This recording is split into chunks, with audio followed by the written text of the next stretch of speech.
Hello students, देखिए आपको model paper 2022 का सलूशन करा रहे थे। किन्हीं कारणों 2 दिन आपको मॉडल पेपर का सलूशन नहीं मिला है, तो आपको हम पूरा प्रोवाइड करवा देंगे। इस मॉडल पेपर से ये पता चलता है कि आपको परीक्षा में जो पेपर आएगा, आपको किस हिसाब से पेपर आएगा, वो आपको इस मॉडल पेपर से जानकारी मिलती रहेगी। ये मॉडल पेपर जैसे ही ख़त्म होता है, मैं आपको अनसार्ट पेपर से पेपर किस हिसाब से आएगा, वो जब तक पेपर नहीं हो जाते तब तक आपको हम पेपर प्रोवाइड कराते रहेंगे। इससे आपको कॉन्फिडेंस हो जाएगा एग्ज़ाम देने का, किस हिसाब से पेपर आएंगे और अच्छे अंक प्राप्त करेंगे। तो इस मॉडल पेपर को ज़रूर लगाइएगा आप लोग। और उधर से एक वीडियो जो हम डेली प्रोवाइड कराते हैं, उससे आपका रिवीजन हो रहा है शुरू से। तो शुरू करते हैं क्वेश्चन नंबर 4 से। देखिए लिखा है, धातु के किसी तार की लंबाई दोगुनी कर दी जाए तो तार का नया प्रतिरोध कितना हो जाएगा, कितने गुना हो जाएगा। तो इसके लिए क्या हो जाएगा, नया गुना, जितने गुना कहे, ये लंबाई जितने गुना कहे वो n का मान हो जाए, अर्थात n बराबर 2। और नया प्रतिरोध कितना हो जाएगा, पहले प्रतिरोध R है, तो और लंबाई कितनी गुनी की जा रही है, 2 गुनी। तो नया प्रतिरोध क्या होगा, तो R डैश बराबर n स्क्वायर R, ये फार्मूला होता है। तो इसमें रख देंगे R डैश बराबर n की जगह पर 2 और इंटू R। तो R डैश बराबर हो जाएगा 2 का वर्ग 4 इंटू R, अर्थात जो नया प्रतिरोध होगा, नया प्रतिरोध पहले वाले प्रतिरोध का, पहले वाले प्रतिरोध का 4 गुना हो जाएगा, 4 गुना हो जाएगा। ये आपको बताना। आगे नंबर प्रश्न क्या है, अपवाह वेग क्या है और मुक्त इलेक्ट्रॉन के लिए अपवाह वेग तथा वैद्युत धारा में संबंध बताइए। तो इसके लिए कैसे हल करेंगे, तो पहले अपवाह वेग,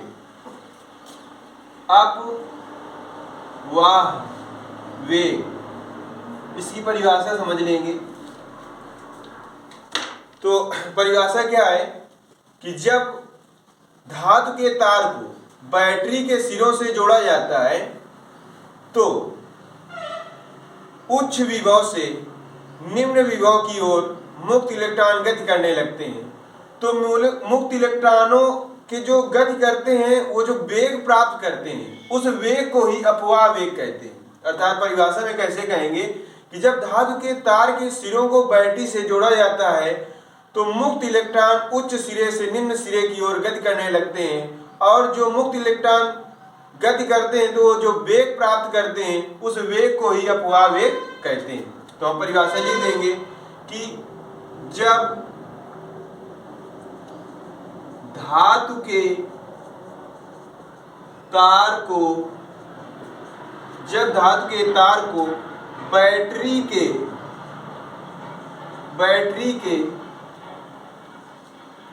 सिरों से जोड़ा जाता है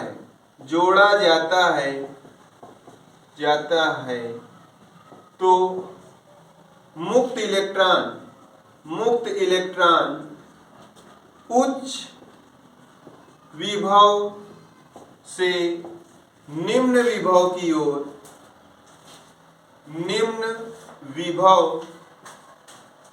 की ओर गति करते हैं। तो मुक्त इलेक्ट्रॉन गति के समय जो वेग प्राप्त करते हैं उसे अपवाह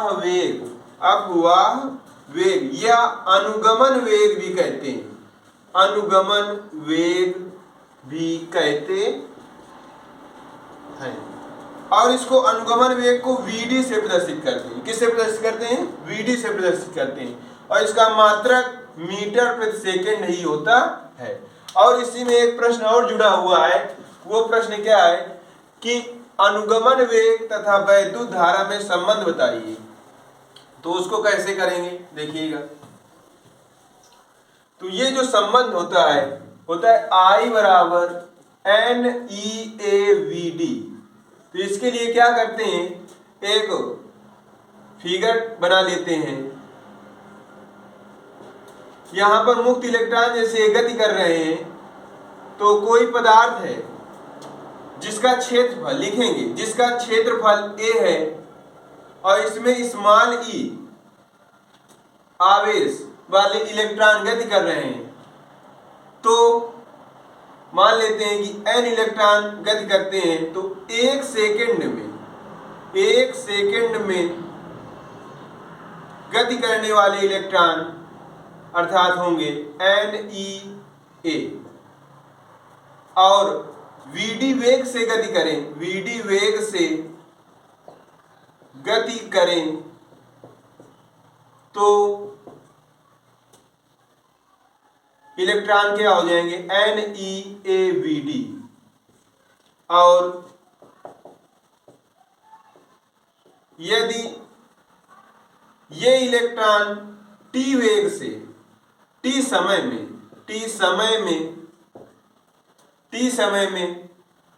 गति करें तो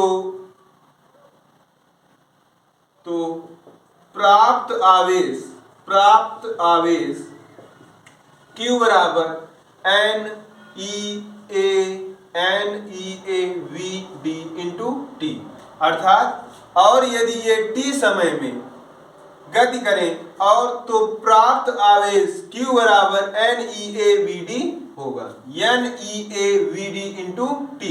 अब वैद्युत धारा की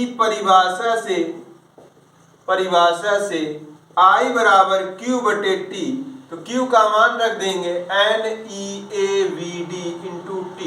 तो ये T से T कट जाएगा, तो I बराबर आ जाएगा NEAVD। ये डेरिवेशन हो गया। अर्थात इस प्रकार से फिगर बनाने के बाद में लिखेंगे कि कोई पदार्थ है जिसका क्षेत्रफल a है और इसमें n इलेक्ट्रॉन गति कर रहे हैं, इलेक्ट्रॉन का आवेश मान e हो गया। तो एक सेकंड में गति करने वाले इलेक्ट्रॉन NEA, यदि ये vd वेग से गति करें तो प्राप्त इलेक्ट्रॉन जो गति करने वाले इलेक्ट्रॉन होंगे वो NEAVD। और यदि t समय में गति करें तो प्राप्त आवेश Q बराबर NEAVD T। अब वैद्युत धारा की परिभाषा से क्या हो जाएगा, I बराबर Q बटे T। तो T Q का मान ये NEAVD इंटू T और T से T काट देंगे तो I बराबर NEAVD प्राप्त हो जाएगा। इसी प्रकार आगे आपको कौन सा प्रश्न है,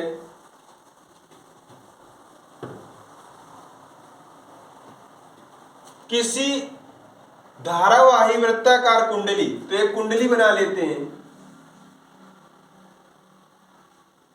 अब इस कुंडली में I धारा प्रवाहित है और इस पूरी कुंडली की लंबाई है, मान लेते हैं कि L लंबाई की कुंडली है और इसके केंद्र पर ज्ञात करना है, तो जिसकी त्रिज्या मान लेते हैं कि स्मॉल a है। तो इस पर I धारा प्रवाहित है, तो आपको ज्ञात करना है कि चुंबकीय क्षेत्र की तीव्रता क्या होगी, केंद्र पर। कहां पर बताना है, केंद्र पर। तो जिसका केंद्र O है, तो हम लिखेंगे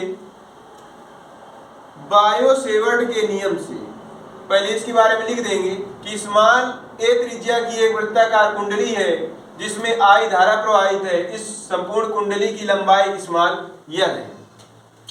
तो लिखेंगे सूक्ष्म भाग, इसमें मान लेंगे एक सूक्ष्म भाग ये dl है, सूक्ष्म भाग dl है। तो dl सूक्ष्म भाग, तो सूक्ष्म चुंबकीय क्षेत्र भी होगा जो कि होगा db। तो सूक्ष्म भाग के कारण चुंबकीय क्षेत्र बायो-सेवर्ट के नियम से dB बराबर μ0 अपान 4 पाई I dl sine theta upon r square. तो r की जगह पर त्रिज्या a लिखेंगे तो a स्क्वायर हो जाएगा। यदि थीटा बराबर 90 अंश तो हो जाएगा dB बराबर μ0 अपान 4 पाई I dl बटे a स्क्वायर। अब थीटा की जगह 90 अंश 1 हो गया। अब इसी प्रकार लिखेंगे संपूर्ण भाग के कारण चुंबकीय क्षेत्र, तो जो कि हो जाएगा B बराबर μ0 अपान 4 पाई I। अब dl सूक्ष्म भाग था, तो अब इसमें क्या लिखेंगे कि ये पूरे भाग के कारण, तो पूरे भाग के कारण यहां से यहां तक पूरी जो क्या होगी वृत्त की एक परिधि होगी, तो जिसके लिए पूरा भाग क्या हो जाएगा 2 पाई r। तो r की जगह पर कितना हो जाएगा a, ये पूरा भाग होगा क्योंकि ये वृत्त की परिधि पर ही वैद्युत धारा प्रवाहित होगी बटे a स्क्वायर। तो a स्क्वायर से ये कट गया, पाई से पाई कट गया, 2 से ये 4 कट गया, तो आया b बराबर μ0 I a, अब ये तो कट गया है I बटे 2a। अब यदि इसमें फेरों की संख्या या नो तो आ जाएगा b बराबर μ0 ni अपान 2a। तो वृत्ताकार कुंडली के कारण केंद्र पर चुंबकीय क्षेत्र का जो व्यंजक होता है वो b बराबर μ0 ni बटे 2a होता है। अब इसके आगे आपको क्या बताना है,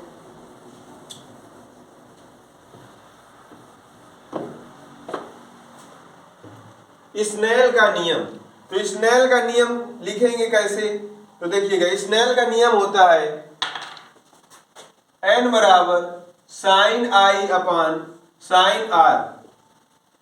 तो स्नेल के नियम से कैसे होगा कि किसी पदार्थ का अपवर्तनांक n और उस पदार्थ द्वारा आपतन कोण की जा और अपवर्तन कोण की जा का अनुपात एक पदार्थ के अपवर्तनांक के बराबर होता है, जिसे स्नेल का नियम कहते हैं। क्या कहते हैं, स्नेल का नियम कहते हैं। तो परिभाषा में कैसे लिखेंगे, आपतन कोण की जा और अपवर्तन कोण की जा का अनुपात एक पदार्थ के अपवर्तनांक के बराबर होता है, जिसे स्नेल का नियम कहते हैं। अर्थात n बराबर साइन I बटे साइन r, इतना लिख देंगे। फिर इसके बाद आगे आपका प्रश्न है, हाइड्रोजन परमाणु में इलेक्ट्रॉन नाभिक के चारों ओर 0.53 एंगस्ट्रॉम त्रिज्या, तो त्रिज्या हो जाएगी r बराबर 0.53 एंगस्ट्रॉम को आप मीटर में चेंज करेंगे तो 10⁻⁻10 मीटर हो जाएगा। और इसका क्षेत्रफल आपको जरूरत पड़ेगी तो a बराबर हो जाएगा पाई r स्क्वायर। तो a बराबर पाई का मान 3.14 और r का मान 0.53 गुणित 10⁻−10 इंटू 0.53 गुणित 10⁻−10। अब इसमें 6.8 गुणित 10⁻15 चक्कर प्रति सेकंड है। तो अर्थात इसमें आपको ज्ञात करना है चुंबकीय आघूर्ण, अर्थात m का मान ज्ञात करना है। तो इसके लिए m बराबर लगाएंगे सूत्र IA। अब I का मान नहीं दिया है तो I का मान ज्ञात करेंगे कैसे, Q बराबर NE और Q बराबर IT से। तो NE बराबर IT, तो N का मान आपको दिया है 6.8 गुणित 10⁻15 और इंटू E का मान 1.6 गुणित 10⁻−19 बराबर I इंटू T का मान 1, क्योंकि लिख दिया है उसने प्रति सेकंड तो 1 हो गया। तो I बराबर मान आ जाएगा 6.8 गुणित 10⁻15 इंटू 1.6 गुणित 10⁻−19। तो ये I का मान हो गया। किसका मान है, I का मान। अर्थात अब मान रख देंगे तो m बराबर I का मान 6.8 गुणित 10⁻15 इंटू 1.6 गुणित 10⁻−19 और a का मान ये है तो 3.14 इंटू 0.53 गुणित 0.53 गुणित 10⁻−10 हो गया। अब इसमें क्या करेंगे कि 0.1 ये हटा देंगे तो घात हो जाएगी 20 के 19 था 20 हो गई, अब ये 20 और 20 40 हो गए, 40 में 15 घटाएंगे तो कितना बचेगा, 10 घाते -25, -53, -53, 3.14, 6.8, 1.6 का गुणा करते हैं तो मान आता है 95.96 m का मान। आप 0.1 अंक पहले लगाएंगे तो m का मान आ जाएगा 9.5 इंटू 10⁻24, अर्थात इसका मात्रक कितना हो जाएगा, एम्पियर इंटू मीटर स्क्वायर। तो ये जो पांचों प्रश्न हैं ये आपको इस प्रकार से हल करना है। जो भी प्रश्न आपको नहीं समझ में आता है आप कमेंट करेंगे, पूछेंगे। इसके आगे के प्रश्न आपको आगे वाले वीडियो में प्रोवाइड कराए जाएंगे। ये मॉडल पेपर आपको क्वेश्चन नंबर 9 तक होगा और 9 प्रश्न ही क्वेश्चन पेपर में आते हैं। इस मॉडल पेपर को आप लगाएंगे तो आपको परीक्षा देने में आसानी होगी, किस हिसाब से क्वेश्चन आते हैं ये सारी आपको जानकारी मिलती रहेगी। Thank you.